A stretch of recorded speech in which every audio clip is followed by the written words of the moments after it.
معزز سامعین السلام علیکم ورحمۃ اللہ وبرکاتہ۔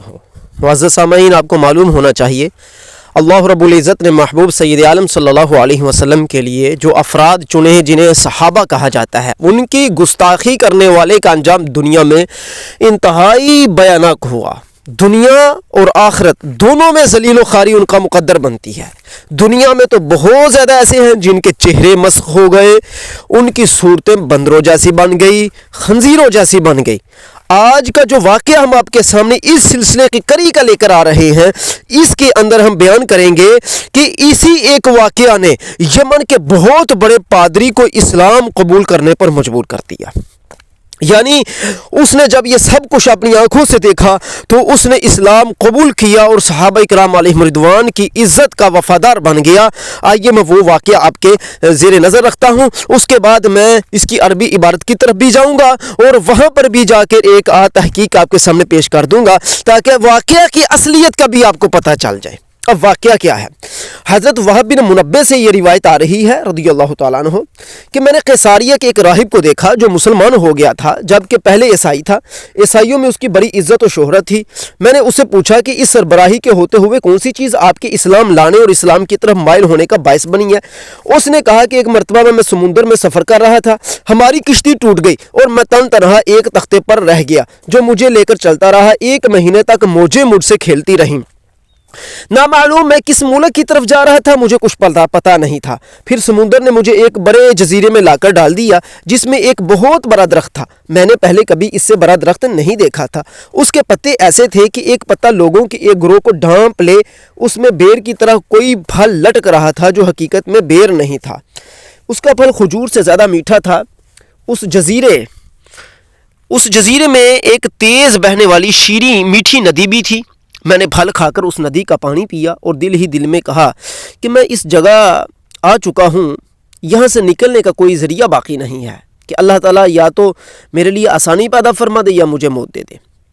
پھر جب شام ہوتی ہے، سورج غروب ہوا، رات تاریک ہو گئی تو میں نے سنا کوئی کہنے والا بجلی کی طرح گرجدار آواز میں کہہ رہا ہے، اللہ کے سوا کوئی معبود نہیں، وہی بادشاہ قوت غلبے اور بخشش والا ہے، محمد صلی اللہ علیہ وسلم اس کے پیارے برگزیدہ منتخب رسول ہیں، حضرت ابوبکر صدیق یار غار ہیں، حضرت عمر فاروق رضی اللہ تعالیٰ عنہ فاتح امسار ہیں، حضرت عثمان غنی بہترین ہمسایہ دار ہیں، حضرت علی رضی اللہ تعالیٰ عنہ کافروں کے لیے ان کے دانت کھٹے کرنے کے لیے کافی ہیں، اصحاب رسول برگزیدہ نیک ہیں، اللہ انہیں دوزخ سے بچائے، ان کی شان میں گستاخی کرنے والے پر اللہ کی لعنت ہے۔ یہ آواز آ رہی تھی، اور گستاخی کرنے والے کا ٹھکانہ جہنم ہے جو بہت برا ٹھکانہ ہے۔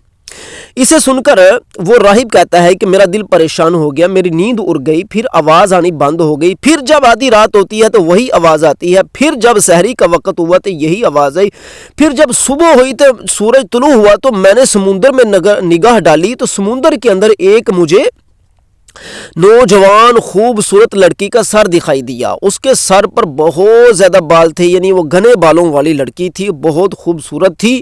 وہ کہہ رہی تھی اللہ کے سوا کوئی معبود نہیں، وہ بندوں سے قریب، ان کی دعائیں قبول کرنے والا ہے، محمد اللہ کے پیارے برگزیدہ رسول ہیں، ابوبکر صدیق آپ کے سچے رفیق ہیں، عمر فاروق شجاعت و بہادری میں مثل آہن ہیں، حضرت عثمان ظلمن شہید ہوئے، حضرت علی پیکر صبر و رضا ہیں۔ پھر وہ پادری کہتا ہے کہ وہ صورت میرے قریب آنے لگی، یہاں تک کہ پانی سے نکل کر بالکل میرے قریب آ گئی۔ میں نے دیکھا کہ اس کا سر نوجوان لڑکی کی طرح ہے، اس کی گردن شتر مرغ کی طرح ہے، اس کا جسم مچھلی کی طرح، ان کی پنڈلیاں بیل کی پنڈلیوں جیسی تھیں۔ اس نے مجھ سے پوچھا تیرا دین کیا ہے؟ میں نے کہا عیسائیت۔ اس نے کہا تجھ پر تو افسوس ہے، اللہ کے نزدیک سچا دین صرف اسلام ہے، اسلام قبول کر لے ورنہ تیرے لیے ہلاکت ہوگی، تو نیک بن جا، مسلمان ہو جا۔ جس جزیرے میں تو ٹھہرا ہوا ہے یہ نیک مسلمانوں کا جزیرہ ہے، اگر تو نہیں اسلام لائے گا تو پھر تیرا قلع کما ہو جائے گا۔ تو اس پر اس نے اپنے دین کو چھوڑتے ہوئے کہا اشہد اللہ الہ الا اللہ وان محمد عبدہ ورسولہ۔ پھر اسی لڑکی نے، وہ جو جل پڑی تھی، سمندری لڑکی تھی، اس سمندری لڑکی نے کلمہ پڑھایا اس راہب کو، پھر کلمہ پڑھانے کے بعد فرمایا اپنے اسلام کی تکمیل کر لے۔ میں نے پوچھا تکمیل کیسے ہوتی ہے؟ تو انہوں نے کہا کہ ابو بکر، عمر، عثمان، علی اور تمام صحابہ کے لیے دعائے رحمت کرے گا تو تکمیل ہوگی، اگر ایسا نہیں کرو گے تو تمہارا اسلام لانا صحیح نہیں ہوگا۔ یہ کس نے کہا تھا؟ سمندری مخلوق نے جو عورتوں جیسی تھی۔ چنانچہ میں نے اس کے کہنے کے مطابق عمل کیا۔ میں نے پوچھا وہ آواز جو رات میں 3 مرتبہ سننے میں آئی تھی کس کی آواز تھی؟ راہب اب اس سمندری لڑکی سے پوچھتا ہے کہ رات کو جو آواز آئی تھی 3 مرتبہ وہ کس کی تھی؟ اس نے بتایا کہ وہ سمندر کے بادشاہ طیار کی آواز تھی، خلق خدا میں ہماری تعداد بہت زیادہ ہے، تو نے ہم سے جو کچھ سنا ہے ہم اسی پر مامور ہے، یعنی کہ ہم صحابہ کا دفاع، توحید، رسالت اور صحابہ کا دفاع کرنے پر مامور ہیں۔ میں نے کہا کہ میں اس جگہ پر پردیسی ہوں، میرا حق واجب ہے۔ اس نے کہا کیا آپ اپنے ملک جانا چاہتے ہو؟ یعنی سمندری لڑکی نے راہب سے کہا تم اپنے ملک جانا چاہتے ہو؟ میں نے کہا جی ہاں۔ اس نے کہا کہ ابھی یہاں سے ایک کشتی گزرے گی، ہم اسے روک لیں گے۔ جب یہ سمندر میں چلتی ہوئی ایک بادبانی کشتی نظر آئی، اچانک کشتی رک گئی، انہوں نے بادبان گرا دیے۔ کشتی سوار حیرت میں پڑ گئے کہ انہیں سمجھ نہیں آ رہا تھا کہ آخر معاملہ کیا ہے۔ جبھی میں نے ان کی طرف اشارہ کیا، مجھے دیکھ کر انہوں نے ایک چھوٹی کشتی سمندر میں ڈال دی اور اس پر بٹھا کر مجھے لے گئے۔ میں نے انہیں اپنے واقعہ سے آگاہ کیا۔ کشتی میں 12 سے زائد عیسائی سوار تھے، وہ سب میرے ہاتھ پر مسلمان ہو گئے۔ یہی واقعہ میرے اسلام لانے کا سبب ہوا۔ معزز سامعین، یہ واقعہ آپ نے سنا۔ میں پھر یہاں پر آپ کے سامنے عرض کر دوں کہ یہ واقعہ ہوا کیا تھا۔ یہ واقعہ ایویں ہوا ہے کہ یمن دا بہت وڈا ایک راہب سی، سمندری سفر تے جا رہا سی۔ دوران راستے دی کشتی پانی دی چھل وجی، کچھ ہور معاملات سمندر دے وچ سہ معاملات ہو جاندے نے۔ کشتی ٹوٹ گئی، ٹوٹن تو بعد ایک پھٹے دے اوتے اور راہب جس پھٹے تے سی وہ پھٹا لے کے اس نو چلدا گیا۔ راہب کہندا مینوں نہیں پتا ہونے پھٹا کتھے منو جا سٹے گا، لیکن وہ پھٹا جا ایک جزیرے نہ رکیا، میں جزیرے چ وڑ گیا۔ جزیرہ جڑا وہ مٹی ہوندی ہے، ابڑی ہوئی جگہ سمندر دے وچکار، یعنی کہ ایک زمین دا ٹکڑا لا لو جے تے پانی نہیں چلدا ہے، چڑھدا اوتے۔ اج کل بڑے جزیرے نے دیکھن چاہتے نے، تسا تحقیقاں کرتے ہوو گے۔ جزیرے دے اوتے اے راہب صاحب چلے گئے۔ اوتھے جدوں جاندے نے تو اوتھے درخت عجیب و غریب ویکھدے نے، بڑے بڑے وڈے پتھر کہ اگر انساناں دے ایک جماعت ہوئے 15-20 بندیاں دی تو ایک پتھر دی چھاں تھلے بہ جاندی سی۔ ایڈے وڈے پتھر سن تے بڑے بڑے وڈے پھل، تے اوتھے مٹھے پانی دی نہر چلی پئی تے او کہندے نے جی میں اتھوں پھل کھادا تے پانی پیتا تے رات پئی جدوں تے آواز آنی شروع ہو گئی۔ اودے چ آواز دین والے نے بڑے زوردار طریقے نال آواز دیتی۔ اس آکھیا اللہ تعالیٰ دی اس نے حمد بیان کیتی، حضور صلی اللہ علیہ وسلم دی نعت بیان کیتی، پھر اس نے صحابہ دا تحفظ بیان کیتا اور صحابہ دے خلاف بکواس کرنے والے تو اس نے لعنت کیتی۔ یہ آواز رات نو 3 واری آندی رہی۔ جدوں صبح دا وقت ہویا، سورج طلوع ہویا تو اوہ راہب کہندا ہے کہ میں سمندر دے وچ چاتی ماری تے ایک بڑی خوبصورت سمندری لڑکی دا میں سر ویکھیا۔ وہ دی ساری کیفیت اس نے بیان کیتی۔ سمندری لڑکی نے بھی اسی طرح ہی اللہ تعالیٰ دی تعریف کیتی، محبوب مصطفیٰ دی نعت پڑھی، صحابہ دی منقبت پڑھی، تو پرن تو بعد آکھیا ہے کہ جس جزیرے جو تو ٹھہریا ہوا ہے اے جزیرہ ہے صالحین دا، جے تو اسلام قبول نہ کیتا تو کم تیرا بھی ہو جائے گا، لہٰذا اسلام قبول کر۔ اس نے اسلام قبول کیتا۔ پھر اس آکھیا لڑکی نے کہ اسلام قبول ہی نہیں کرنا، نال صحابہ دی عظمت گن وی گا، صحابہ نو بھی من، نال صحابہ بھی اس لڑکی نے منوایا۔ پھر اس راہب نے اس نو کیا میں مسلمان تے ہو گیا، ہن من واپس جان دیو۔ ہن جدو واپس جانا سی، رشتے کشتی دا کوئی حساب کتاب نہیں سی اوتھے۔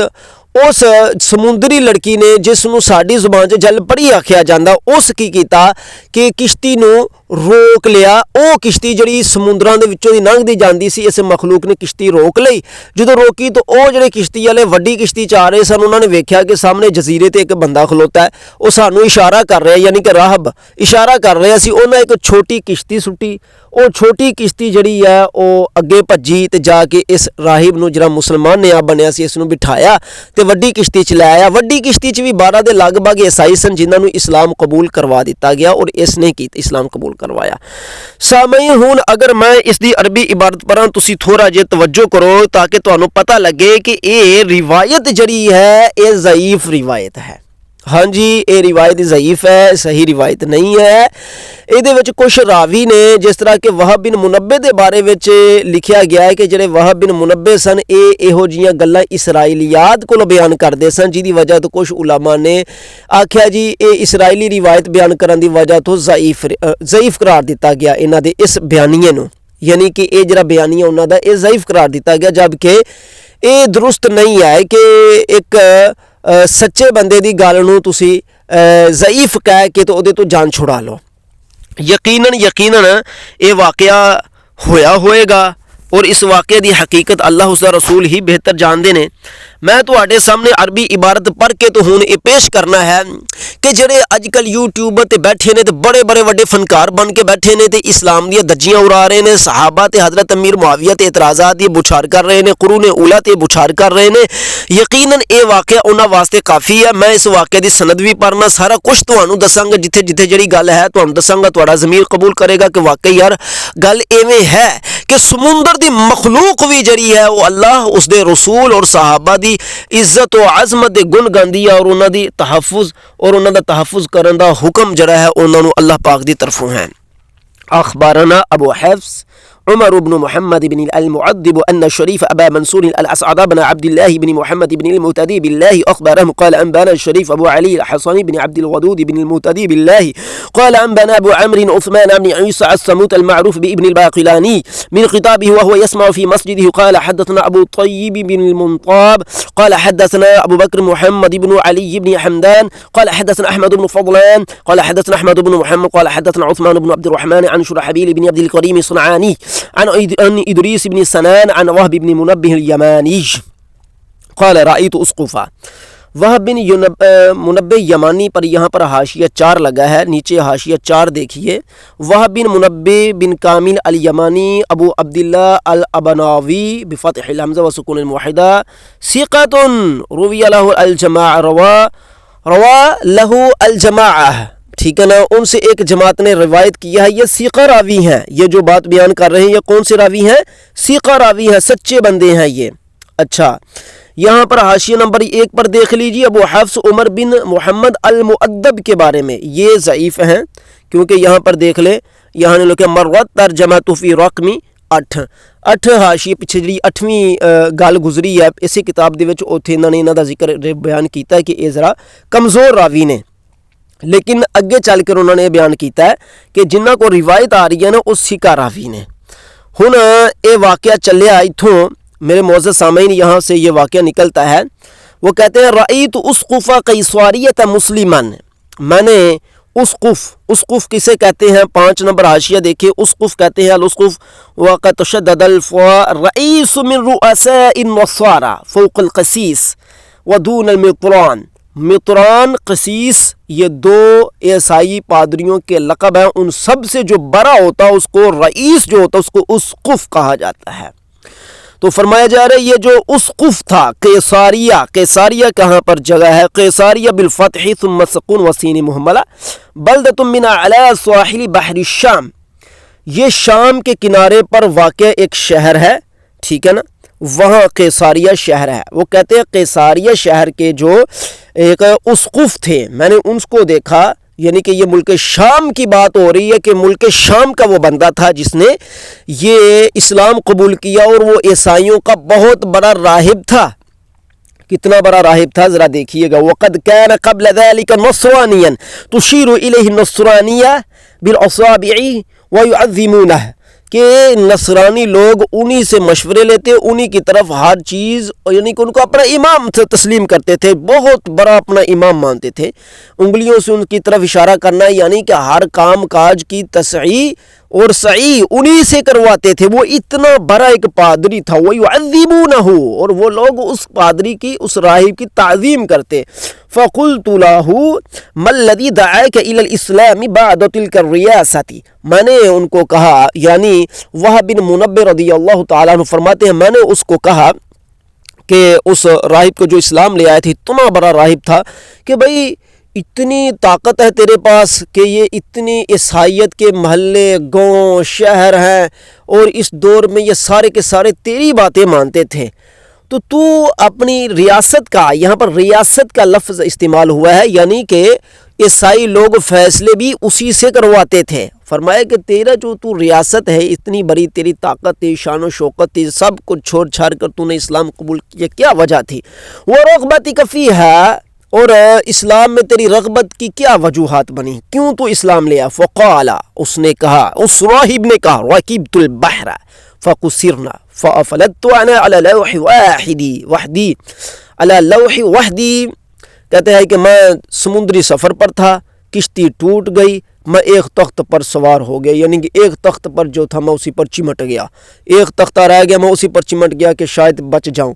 فلم يزل اللوح يسير بي وحدي والامواج تلعب بي شهرا، ایک مہینہ تک میں تو اس تختے پر تھا، ایک مہینہ تک وہ تختہ مجھے لے کر پتہ نہیں کدھر گھومتا ہی رہا۔ لا ادري اين اتوجه من بلاد الله، مجھے نہیں پتا کہ اللہ کے شہروں سے کس شہر کی طرف یہ پھٹا مجھے لے جائے گا۔ ثم ان البحر نبضني الى جزيرة كبيرة فيها شجر عظيم، پھر یہ بہت بڑا پھٹا، یہ جو پھٹا تھا مجھے بہت بڑے جزیرے میں لے گیا۔ اب یہاں سے سامعین آپ کو باتیں وہی آ رہی ہیں جو میں نے پہلے بیان کر دی ہیں، میں نے جو خاص بات نیچے چل کر بیان کرنی ہے وہ بیان کرتا ہوں۔ ثم ان البحر نبضني الى جزيرة كبيرة فيها شجر عظيم جدا ما رأيت شجرا اكبر منه وله ورق تغطي العراقة الفئام من الناس تحمل شيئا مثل النبق وليس به احلى من التمر ونهر في الجزيرة جار عذب شديد الجريان فاكلت من ذلك الثمر وشربت من ذلك الماء وقلت لا ابرح من هذا الموضع او ياتي الله بالفرج او الموت فلما ان امسيت وغربت الشمس واقبل الليل بسواده فاذا بقال يقول مثل الرعد في شدة لا اله الا الله الملك الجبار العزيز الغفار محمد رسول الله الحبيب المصطفى المختار ابو بكر الصديق صاحب الغار عمر الفاروق مفتاح الامصار عثمان بن عفان الحسن الجوار علي الرضا قاسم الكفار أصحاب محمد المصطفون الأخيار وقاهم الله عذاب النار على من صبهم لعنه الله ومعواه جهنم ولبئس القرار فانخلع لذلك قلبي وطار نومي ثم هذا صوت فلما أن كان في وسط الليل عاد ذلك الكلام فلما أن كان في الصحر عاد ذلك الكلام فلما أن أصبحت وطلعت الشمس إذا أنا بصورة رأس جارية في البحر تسبح لما أرى أحسن وجها منها بشعر قد جل له وإذا أنا بالصورة تقول لا إله إلا الله القريب المجيب محمد رسول الله المصطفى الحبيب أبو بكر الصديق رفيق سديد عمر الفاروق قرن من حديد عثمان بن عفان المظلوم الشهيد علي الرداع ثم لم تزل تدن مني حتى قروت وخرجت عن الماء فإذا رأسها رأس جارية وعنقها عنق نعامة وبدنها بعدن السمكة وساقها ثور فقالت لي ما دين قلت النصرانية فقالت ويحك إن الدين عند الله الإسلام الحنفية سمحة أسلم وإلا هلكت وإنك قد حللت بجزيرة قوم صالحين مسلمين لا ينجو منهم إلا من كان على دين محمد وشريعته وهديه وسنته قال فقلت فأنا أشهد أن لا إله إلا الله وأن محمد عبده ورسوله فقال تمم إسلامك فقلت بماذا قالت بالترحم على أبي بكر وعمر وعثمان وعلي والصحابة أجمعين وإلا لا يصح لك الإسلام ففعلت ما أمرتني به فقلت له الصوت الذي سمعت بالليل 3 مرات فقلت الصوت الذي سمعت بالليل 3 مرات قالت وذاك أطيار الماء الطيار ملك المياه في البحر ونحن خلق كثير من خلق الله أمرنا بما سمعت منا فقلت إني غريب في هذا الموضع وقد وجب حقي قالت تحب رجوع إلى بلدك قلت نعم قالت الساعة تمر بنا مركب نحبسه لك فبينما أنا كذلك إذا أنا بمركب تسير في البحر بقلع إذا وقف المركب وحط القلعة ٹھیک ہے فتحير أهله لا يدرون القصة ما هي إذا أشرت إليهم ونظروا إلي فلقوا القارب وجاءوا فيحملوني وحدثتهم بحديثي وكان في المركب 12 نصراني فاسلموا على يدي فهذا كان سبب إسلامي۔ معزز سامعین، یہ میں نے بڑی جلدی سے آپ کے سامنے کچھ عربی پڑھی ہے تاکہ پتہ چلے کہ میں کوئی یہ اجمیوں کی بات یہاں پر نقل نہیں کر رہا۔ یہاں پر دیکھیے سب سے آخر میں حاشیہ لکھا ہے فہذا کان سبب اسلامی، جب اس بندے نے کہا کہ یہ میرا اسلام لانے کا سبب ہے، تو جب اس نے اپنا اسلام لانے کا سبب بیان کیا تو اس بندے نے اس سبب کو دیکھ کر نیچے ایک حاشیہ لکھا ہے خبر باطل مکذوب واسناده مسلسل بالمجاهيل الذين لا يعرفون ووهب بن منبه يكثر من روايات الإسرائيليات ولكننا نظن أن هذا مكذوب عليه ألفه أحد رواة دونه وركب عليه هذا الإسناد۔ کہہ رہے ہیں کہ یہ جو روایت آ رہی ہے یہ جھوٹی روایت ہے، یہ جو حضرت ابو بکر صدیق کے متعلق ہے ان کی شان ورا الورا ہے، لیکن یہ روایت جھوٹی ہے۔ اس نے اس لیے کہا، انہوں نے کہا کہ اس کی جو سند ہے یہ مسلسل مجہول راویوں پر ہے، اس کا ہمیں نہیں پتہ۔ اور وہب بن منبع ایسے بندے ہیں کہ جو اکثر بیشتر اسرائیلی روایات لے کر آتے ہیں، اور ہمارا یہی گمان ہے اس روایت کے متعلق بھی کہ یہ بھی جھوٹ یا افتراء ہے، اور یہ ایک سند بنا کر جو ہے وہ حضرت وہب بن منبع کی طرف پیش کی گئی ہے، اور حضرت وہب بن منبع کے متعلق جو سند پیش کی گئی ہے یہ درست نہیں ہے، لہٰذا یہ روایت باطل ہے۔ معزز سامعین، یہ ایک ہم نے آج آپ کے سامنے روایت رکھی ہے کہ صحابہ کرام علیہم رضوان کی عزت و عظمت کے جو گن ہیں وہ سمندری مخلوق بھی گاتی ہے، لیکن آخر میں آ کر شروع میں ہم نے یہ بیان کر دیا تھا کہ اس کے اندر کون سا پہلا راوی ضعیف ہے، اور اس کے بعد باقی راویوں پر ابھی گفتگو نہیں ہوئی تھی کیونکہ حاشیے میں گفتگو ہونی تھی، تو وہب بن منبع جو تھے ان پر تو گفتگو ہے ہی نہیں۔ آخر میں آ کر انہوں نے کہا کہ اس کے اندر جتنے بھی بندوں کے نام آ رہے ہیں وہ سارے مجہول ہیں، لہٰذا یہ روایت، یہ واقعہ سچا واقعہ نہیں ہے۔ آج کا جو ہم نے آپ کے سامنے واقعہ بیان کیا ہے، اس واقعہ کے بعد آئندہ انشاءاللہ تعالی ہم مزید واقعات بیان کریں گے اور ان کے بھی صحیح اور غلط کی نشاندہی کریں گے کہ آیا یہ واقعات ہوئے ہیں یا لوگوں نے اپنی طرف سے بنائے ہیں۔ آج کے اس واقعہ کو اگر آپ ایک لفظ میں سمجھنا چاہیں کہ یہ واقعہ سچا ہے یا جھوٹا ہے تو بھائی سمجھیے کہ تحقیق کرنے والے کے نزدیک یہ واقعہ جھوٹا ہے۔ اور تحقیق کرنے والا کون بندہ ہے میں آپ کو بتا دیتا ہوں۔ تحقیق کرنے والے بندے ہیں محمد احمد عاشور، جمال عبد المنعم الکومی، تحقیق و تعلیق لکھنے والے یہ دو بندے ہیں۔ انہوں نے تحقیق کی ہے، انہوں نے کہا ہے کہ یہ واقعہ من گھڑت ہے، جھوٹ واقعہ ہے، ایک دو راوی کی انہیں پہچان ہے، لیکن ایک راوی کے بعد جو اگلی مکمل سند ہے وہب بن منبع تک، وہ ساری کی ساری روایت مجاہیل مجہول لوگوں پر مبنی ہے، لہٰذا نہ کوئی ایسی جل پڑی نظر آئی ہے، نہ کوئی سمندری مخلوق، اور نہ ہی کسی ایسے اسقف راہب نے کوئی اسلام قبول کیا ہے، نہ صحابہ کے بارے میں ایسی کوئی چیز وجود میں آئی ہے۔ آج کی یہ سب سے پہلی سند معزز سامعین آپ کے سامنے پیش کرنے کا مطلب یہ ہے کہ ہم آئندہ جو روایتیں آپ کے سامنے پیش کریں گے، ہم اہل سنت و جماعت ہونے کی وجہ سے اس طرح نہیں پیش کر دیں گے آپ کے سامنے کہ ہم ابو بکر و عمر سے محبت کرتے ہیں تو لہٰذا ان کی محبت کی وجہ سے ہم جس طرح اہل روافض جھوٹی روایات اہل بیت کی طرف بنا کر منسوب کر دیتے ہیں تو ہم بھی منسوب کیا کریں گے۔ ہم ایسا نہیں کریں گے، بلکہ آئندہ کے بعد جو ہمارا اب سے سلسلہ جاری ہوگا اس موضوع پر، جو ہم نے شروع میں کہا تھا کہ بڑے بڑوں کی شکلیں مسخ ہو گئیں، بندروں جیسی بن گئیں، وہ ہم آپ کے سامنے بیان کریں گے، تو وہ سارے واقعات بیان کرنے کے بعد ہم آپ کو بتائیں گے کہ یہ واقعات سچے تھے یا جھوٹے ہیں۔ جزاکم اللہ خیرہ۔